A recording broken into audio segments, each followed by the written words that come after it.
Hello friends, welcome to Keshav education. मैं खुशी, कैसे हैं आप सभी लोग। I hope everybody is doing well. तो फ्रेंड्स, आज की जो वीडियो है उसमें भारत का जो संविधान है उससे रिलेटेड महत्वपूर्ण प्रश्न है। चाहे आप किसी भी एग्ज़ाम की प्रिपरेशन कर रहे हो, चाहे आप RS प्री की एग्ज़ाम की प्रिपरेशन कर रहे हो, या फिर आप REET exam first grade SI या कांस्टेबल किसी भी एग्ज़ाम की प्रिपरेशन कर रहे हो, आप सभी को ये टॉपिक जो ज़रूर देखने को मिलता है पॉलिटिकल साइंस से।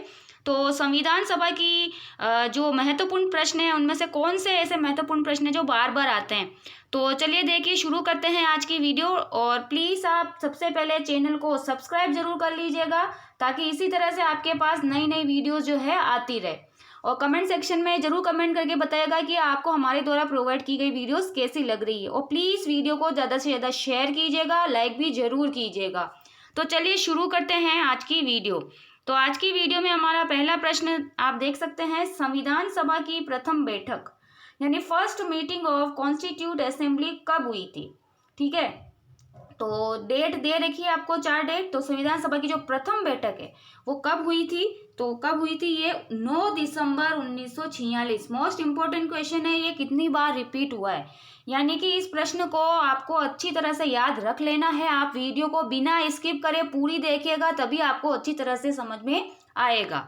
तो चलिए बढ़ते हैं अगले क्वेश्चन की तरफ। अगला क्वेश्चन है, संविधान सभा के अस्थायी अध्यक्ष के रूप में किसे नियुक्त किया गया था, यानी अस्थायी अध्यक्ष कौन थे संविधान सभा के।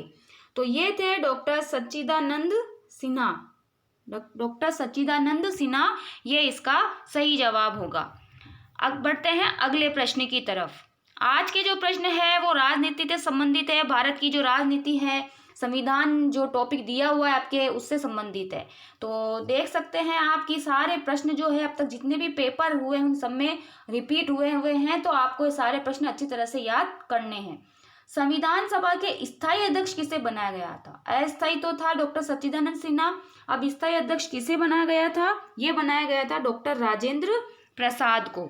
तो ये यहाँ पर इसका सही जवाब होगा। आई होप कि आपको आज की जो पॉलिटिकल साइंस में संविधान सभा के जो महत्वपूर्ण प्रश्न हैं वो जरूर पसंद आएंगे। तो प्लीज़ चैनल को सब्सक्राइब जरूर कर लीजिएगा और वीडियो को ज़्यादा से ज़्यादा शेयर कीजिएगा, लाइक भी जरूर कीजिएगा। आगे बढ़ते हैं। प्रारूप समिति के अध्यक्ष कौन थे। BN राव, JB कृपलानी, वल्लभ भाई पटेल या भीमराव अंबेडकर। तो कौन थे ये, भीमराव अंबेडकर जो थे ये प्रारूप समिति यानी संविधान सभा की प्रारूप समिति के अध्यक्ष थे। अब बढ़ते हैं आगे की तरफ। अगला प्रश्न देख सकते हैं, संविधान सभा के अंतिम रूप से संविधान को पारित कर दिया गया था, यानी कि अंतिम रूप संविधान को कब दिया गया था। तो कौन सी वो तारीख थी जब संविधान सभा को संविधान को जो है अंतिम रूप दिया गया। तो इसका सही जवाब क्या होगा, तो इसका सही जवाब होगा ऑप्शन नंबर डी, 26 नवंबर 1950 को इसको अंतिम रूप से जो है स्वीकार कर लिया गया था। अब बढ़ते हैं आगे की तरफ। अगला प्रश्न देखिए, भारतीय संविधान किस दिन से पूर्णतः लागू हुआ था। अब लागू किस दिन हुआ था पूरी तरह से, वो हमको डेट यहाँ पर बतानी है। तो ये हुआ था 26 जनवरी 1950। तो अभी आप देखिए कि अंतिम रूप तो इसको कब दिया गया था, अंतिम रूप दिया गया था 26 नवंबर 1950 को, और इसको लागू कब किया गया पूरी तरह से, 26 जनवरी 1950 को। तो ये आपको अच्छी तरह से डेट जो है वो अच्छी तरह से याद रखनी है। अगला प्रश्न है जो कि बहुत सिंपल है कि भारत कब गणतंत्र बना।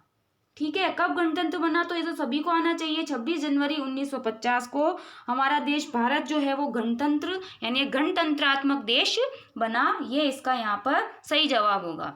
अब बढ़ते हैं आगे की तरफ। अगला प्रश्न देखिए, भारतीय संविधान के किस भाग को उसकी आत्मा की संज्ञा दी गई है। मोस्ट इंपोर्टेंट क्वेश्चन है, भारतीय संविधान की आत्मा किसको कहा गया है। मूल अधिकार, संवैधानिक उपचारों का अधिकार, प्रस्तावना या संविधान संशोधन। तो किसको कहा गया है, ये प्रस्तावना को कहा गया है। ये यहाँ पर इसका सही जवाब होगा। अब बढ़ते हैं आगे की तरफ। अगला प्रश्न है, संविधान सभा ने राष्ट्रगान को कब स्वीकार किया? ये भी मोस्ट इम्पोर्टेंट क्वेश्चन है कि संविधान सभा ने राष्ट्रगान को कब स्वीकार किया। तो कब स्वीकार किया गया था? ये स्वीकार किया गया था 24 जनवरी 1950। सारी डेट जो है आपको अच्छी तरह से याद रखनी है, ठीक है फ्रेंड्स। तो इसी तरह से और आपको अभी से ही अपने एग्जाम की प्रिपरेशन जो है वो करनी शुरू कर देनी चाहिए। अब बढ़ते हैं आगे, अगला प्रश्न देखते हैं। अगला प्रश्न है, भारत के नागरिकों को प्राप्त मूल अधिकारों की संख्या कितनी है? ये भी मोस्ट इम्पोर्टेंट क्वेश्चन है। 5, 6, 7 या 8? तो नागरिकों को प्राप्त मूल अधिकारों की संख्या कितनी है? तो ये है 6 है, ठीक है। ये इसका यहाँ पर सही जवाब होगा। फ्रेंड्स, अगर आपने अभी तक हमारे चैनल को सब्सक्राइब नहीं किया तो प्लीज़ सब्सक्राइब जरूर कर लीजिएगा और बेल आइकन पर जाकर ऑल पर क्लिक जरूर कीजिएगा ताकि आपको टाइम टू टाइम नोटिफिकेशन मिलता रहे। अब बढ़ते हैं आगे की तरफ। अगला प्रश्न है, संपत्ति के अधिकार को किस संविधान संशोधन के द्वारा हटा दिया गया था? मोस्ट इम्पोर्टेंट क्वेश्चन है ये भी। तो कौन सा संविधान संशोधन था वो? 44वां, 46वां, 42वां या 52वां? तो कौन सा था वो? 44वां संविधान संशोधन था। अब बढ़ते हैं अगले प्रश्न की तरफ। अगला प्रश्न देखिए, किस अनुच्छेद के द्वारा 6 से 14 वर्ष तक के बच्चों के लिए शिक्षा का अधिकार मूल अधिकार माना गया? ये भी मोस्ट इम्पोर्टेंट क्वेश्चन है और ये कितनी बार आया हुआ है? अनुच्छेद 20, अनुच्छेद 21, अनुच्छेद 21A या फिर अनुच्छेद 22? तो इसका सही जवाब क्या होगा? अनुच्छेद 21A, ये यहाँ पर इसका सही जवाब होगा। अब बढ़ते हैं आगे की तरफ। अगला प्रश्न देखते हैं। अगला प्रश्न है, लोक कल्याणकारी राज्य की अवधारणा किसमें निहित है? तो किसमें निहित है लोक कल्याणकारी राज्य की अवधारणा? तो ये है राज्य के नीति निर्देशक तत्व के अंदर, ठीक है। और कमेंट सेक्शन में आपको ये कमेंट करके बताना है कि राज्य के जो नीति निर्देशक तत्व है वो किस देश के संविधान से लिए गए हैं, ठीक है। आपको मैं जो भी प्रश्न पूछूं कमेंट सेक्शन में उसका उत्तर जरूर दिया करें, इससे आप ही का नॉलेज बढ़ेगा, ठीक है। अब बढ़ते हैं आगे की तरफ। अगला प्रश्न, संविधान का अनुच्छेद 40 यानी आर्टिकल 40 राज्य को निर्देश देता है। क्या निर्देश देता है इसमें? तो 4 ऑप्शन है। समान कार्य के लिए समान वेतन, ये तो नहीं होगा। पर्यावरण की रक्षा करे, ये भी नहीं होगा। ग्राम पंचायतों का संगठन करे, ये होगा। और लोक कल्याणकारी राज्यों की स्थापना करे, ये नहीं होगा। तो इसका सही जवाब हमारा होगा ऑप्शन नंबर सी, ग्राम पंचायतों का गठन। ये भी प्रश्न आता है कि ग्राम पंचायतों का गठन कौन से अनुच्छेद से संबंधित है? अनुच्छेद 40 से। तो ये भी आपको ध्यान रखना है। अब बढ़ते हैं आगे की तरफ। अगला प्रश्न है, संविधान में मूल कर्तव्यों को शामिल करने की प्रेरणा किस देश के संविधान से ली गई है? यानी मूल कर्तव्य जो है वो किस देश के संविधान से लिए गए हैं? रूस, जर्मनी, फ्रांस या चीन? तो ये लिए गए हैं रूस से। ये यहाँ पर इसका सही जवाब होगा। अब बढ़ते हैं आगे की तरफ। अगला प्रश्न देखते हैं, संविधान में मूल कर्तव्यों की कुल संख्या कितनी है? कितनी है? 10, 11, 12 या 13? तो संविधान में जो मूल कर्तव्य हैं उनकी संख्या कितनी है? 11।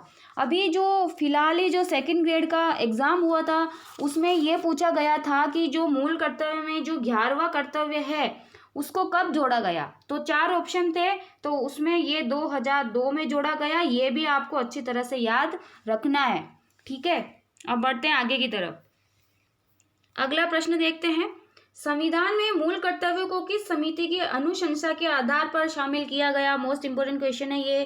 कर्णसिंह समिति, कृपलानी समिति या फिर स्वर्ण सिंह समिति या फिर देवराज समिति?